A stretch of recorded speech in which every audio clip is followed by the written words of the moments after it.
नमस्कार, मैं हूं आपके साथ पूर्णिमा मिश्रा। हमारे खास प्रोग्राम क्या कहते हैं नरेंद्र मोदी में आज आपको सुनवाएंगे प्रधानमंत्री मोदी का वो ऐतिहासिक भाषण जो उन्होंने 14 अक्टूबर 2011 को कांकरेज, गुजरात में दिया। मोदी जी ने अपने भाषण में कहा कि हम विकास चाहते हैं लेकिन प्रकृति का नुकसान करके नहीं। हम विकास चाहते हैं प्रकृति के साथ तालमेल करते हुए, और इसीलिए हम विंड एनर्जी, सोलर एनर्जी और वेस्ट वाटर के ट्रीटमेंट का उपयोग करके इन सारी दिशा में काम कर रहे हैं। आज हिंदुस्तान में अपने गांव में भी किसी से बड़ा कुछ करना हो तो भी लोग 5 बार सोचते हैं। किसी एक जिले से दूसरे जिले में कुछ बड़ा करना है तो भी हिम्मत की जरूरत पड़ती है। आज गुजरात ने यह कमाल करके दिखाया है कि एशिया में सबसे बड़ा सूर्य ऊर्जा का ये प्लांट हम लगा रहे हैं।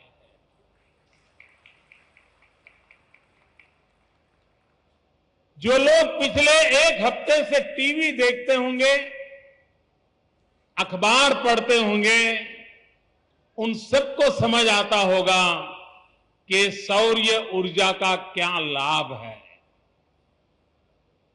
आपने खबरें पढ़ी होगी, सुनी होगी, दिल्ली में अंधेरा है, हिंदुस्तान के कई राज्यों में अंधेरा है, बिजली हफ्ते भर से आई नहीं है। बिजली नहीं आने के कारण पानी के पंप नहीं चल रहे, गांवों को पानी नहीं मिल रहा है। बिजली न आने के कारण गेहूं पीसने की जो घंटी होती है, चक्की होती है, वो चक्की को बिजली नहीं है, गेहूं नहीं पीस रहा है। खिचड़ी या चावल खाकर के हफ्ते भर से लोगों को गुजारा करना पड़ रहा है। कारण क्या? कारण ये है कि बिजली पैदा करने के लिए जो कोयला चाहिए वो कोयला उपलब्ध नहीं है, और उसके कारण 10,000 मेगावाट से ज्यादा बिजली के कारखाने बंद पड़े हैं और रोज नए कारखाने बंद हो रहे हैं। हिंदुस्तान पर अंधेरे की छाया की संभावना पैदा हुई है क्योंकि कोयला उपलब्ध नहीं है। आप कल्पना कर सकते हैं अगर यही स्थिति भविष्य में रही तो मानव जात का क्या होगा। और अगर यही संकट हमें नजर आता है तो हम कब तक इंतजार करते रहेंगे कि चलो भाई जितना कोयला है वो तो पहले खत्म करो, बाद में कुछ सोचेंगे। तो दुनिया नहीं चल सकती। और इसलिए गुजरात ने एक पहल की है। पूरे हिंदुस्तान में सबसे ज्यादा रिन्यूएबल एनर्जी के क्षेत्र में गुजरात ने कदम उठाए। सौर ऊर्जा के संबंध में भारत सरकार रोज नई नीतियां निकालती है, रोज नए सर्कुलर निकालती रहती है, लेकिन अभी तक 5 मेगावाट बिजली भी भारत सरकार के माध्यम से इस देश की जनता को नहीं मिली। मित्रों, गुजरात एक ऐसा राज्य है कि जिसने एशिया में सबसे बड़ा ये काम करके दिखाया है, और हम वहां रुकने वाले नहीं हैं। हम वहां रुकने वाले नहीं हैं। हम दुनिया का सबसे बड़ा सूर्य ऊर्जा का काम ये गुजरात की धरती पर करना चाहते हैं। मित्रों, हम हर संकट को अवसर में पलटने का संकल्प करके निकले हैं। एक जमाना था गुजरात का 1600 किलोमीटर का समुद्री किनारा, वहां रहने वाले लोग तंग आ जाते थे। जो मछली के व्यापार में थे उनका तो गुजारा चल जाता था, लेकिन जो किसान थे वो फसल नहीं उगा पाते थे। जमीन थी, पैदावार नहीं थी, और वो चाहते कि बच्चे कहीं शहर में चले जाएं, मजदूरी करें, रोजी रोटी कमाएं। गांव के गांव खाली हो जाते थे। 1600 किलोमीटर के समुद्र किनारे के गांवों का ये हाल था। क्या हम उनको मरने दें? क्या उनको इस प्रकार की असहाय जिंदगी जीने के लिए मजबूर करें? क्या बूढ़े मां बाप को अपने नौजवान बेटों को गांव छोड़ करके सूरत में, मुंबई में मजदूरी करने के लिए, भेजने के लिए मजबूर करें? ये वास्तव में मंजूर नहीं था। और तब जाकर के हमने तय किया कि हम 1600 किलोमीटर समुद्र किनारे को हिंदुस्तान की समृद्धि का प्रवेश द्वार बना देंगे। पोर्ट का डेवलपमेंट करेंगे, पोर्ट के संबंधित क्षेत्रों का डेवलपमेंट करेंगे, औद्योगिक विकास करेंगे। और जो 1600 किलोमीटर का समुद्री किनारा कल हमें बोझ लगता था, संकट लगता था, वो आज आर्थिक गतिविधि का केंद्र बन गया। दोस्त, एक जमाना था अगर सरकारी किसी मुलाजिम को अगर कच्छ में ट्रांसफर कर दिया तो सारा राज्य मानता था कि ये कुछ गड़बड़ किया होगा, इसलिए उसको पनिशमेंट पोस्टिंग जेल खाने में डाल दिया। कच्छ में जाना यानी सजा माना जाता था। आज कच्छ में नौकरी पाने के लिए सरकार पे लोग चिट्ठियां लिखवाते, चिट्ठियां के साथ कुछ सिल मुझे कच्छ में भी तो काम करने का मौका मिलना चाहिए। जिस प्रकार से कच्छ में समृद्धि आई है, संकट में घिरा हुआ कच्छ सदियों के बाद आज आर्थिक गतिविधि का केंद्र बन गया। ये हमारा बनासकांठा जिला, ये हमारा पाटन जिला। लोग इन जिलों को कब याद करते थे? जब पाकिस्तान हमले की तैयारी करता था तब याद करते थे, यार बनासकांठा और पाटन के सीमा पर भी शायद पाकिस्तान कुछ कर देगा तो चलो जरा हलचल करें। उसके सिवाय बनासकांठा और पाटन की तरफ कोई देखता तक नहीं था। ये दिन आपने देखे हैं, आपको मालूम है।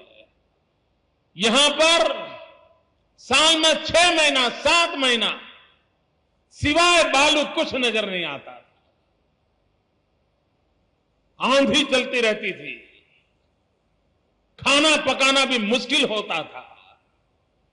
बिना मिट्टी को रोटी मिलना इस नसीब माना जाता था। ये दिन हमने गुजारे थे।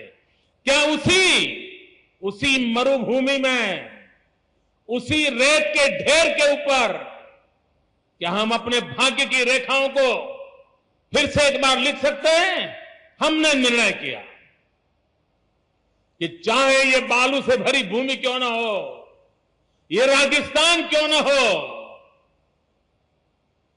यहां इतनी धूप कितनी ही क्यों न तपती हो, हम तपती हुई धूप से रुपयों की पैदावार करने का रास्ता खोज देंगे और यहां के जन जन के भाग्य को बदल देंगे। और आज सोलार प्रोजेक्ट ने उस भाग्य को बदलने का काम किया। मित्रों, संकट होते हैं लेकिन रोते बैठना ये मनुष्य का स्वभाव नहीं हो सकता है।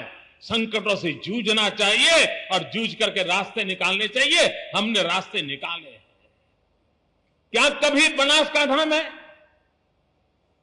किसान को अपनी बेटी की शादी करनी होती थी, 50 बीघा जमीन हो,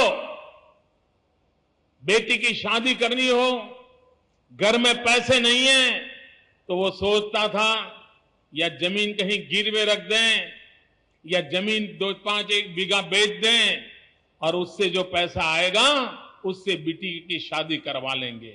लेकिन जब वो जमीन बेचने जाता था तो पानी के मोल जमीन बिक जाती थी। 2,000 रुपया, 5,000 रुपया, 7,000 रुपया, 10,000 रुपया, उससे ज्यादा कभी किसान को पैसे नहीं मिलते थे। और बेचारा घर घर भटकता था कि मेरी बेटी की शादी है, ये जमीन आप ले लो, मुझे पैसों की जरूरत है। कोई जमीन लेने वाला नहीं मिलता था। लेकिन ये गुजरात में औद्योगिक विकास हुआ, उसका आज परिणाम यह है कि किसान की जमीन जिसका दाम 10,000, 15,000, 20,000 था, वो आज 3 लाख, 5 लाख, 10 लाख, 15 लाख, ये सारे मेरे किसान भाई साक्षी है इस बात के कि आज आपकी जमीन का दाम बढ़ गया। और आज कोई जमीन लेने आता है ना, पहले किसान जमीन बेचने के लिए दर दर भटकता था, आज जमीन खरीदने वाला किसान के घर पर चक्कर काटता है। कितनी बड़ी गाड़ी लेकर क्यों नहीं आया हो, किसान अपना हुक्का पीते पीते बोल देता है, आज मेरा मूड नहीं है, सोमवार को आ जाना, और उसे वापस जाना पड़ता। अगर ये विकास न हुआ होता, ये औद्योगिक विकास की दिशा में हमने काम न किया होता, तो हमारे जमीन की भी कोई कीमत नहीं थी। आपकी जमीन की ताकत बनी है, उसका कारण विकास की बात को आपके गांव तक लाने का हमने प्रयास किया। मित्रों, विकास के बिना कोई चारा नहीं है। हर समस्या का समाधान विकास है। हर संकटों से बाहर निकलने का रास्ता विकास है। लेकिन विकास वो होना चाहिए जो प्रकृति के साथ संघर्ष करने वाला न हो, प्रकृति के साथ नाता जोड़ने वाला, प्रेम करने वाला हो। एक्सप्लॉयटेशन ऑफ द नेचर हमारी भावी पीढ़ी को खत्म कर देगा। हमें तो मिल्किंग ऑफ द नेचर उतना ही हमारा हक है। और इसलिए गुजरात ने एनवायरमेंट को प्राथमिकता दी है, पर्यावरण को प्राथमिकता दी है। हम विकास चाहते हैं, लेकिन प्रकृति का नुकसान करके नहीं। हम विकास चाहते हैं, प्रकृति के साथ तालमेल करते हुए विकास चाहते हैं। और इसलिए हम wind energy, solar energy, waste water के ट्रीटमेंट, बायोमास का उपयोग, बायो वेस्ट का उपयोग, इन सारी दिशा में हम काम कर रहे हैं। मित्रों, भविष्य में आज आपके घर में पशु है, कभी कभी पशु जब दूध नहीं देता है या हल खींचने की ताकत नहीं रखता है, तो किसान को भी लगता है कि ये भी बूढ़ा हो गया, ये भी बोझ बन गया, उसको भी उसका संकट लगता है। हम आपको उस मुसीबतों से बचाना चाहते हैं। हम आने वाले दिनों में ये पशु का जो वेस्ट निकलता है, मलमूत्र जो है, उससे गैस, उससे बिजली, और हर किसान जो पशु रखता है उसको दूध में से तो इनकम हो, लेकिन उसके मलमूत्र से भी इनकम हो। यहां तक हम पशु को ले जाना चाहते हैं।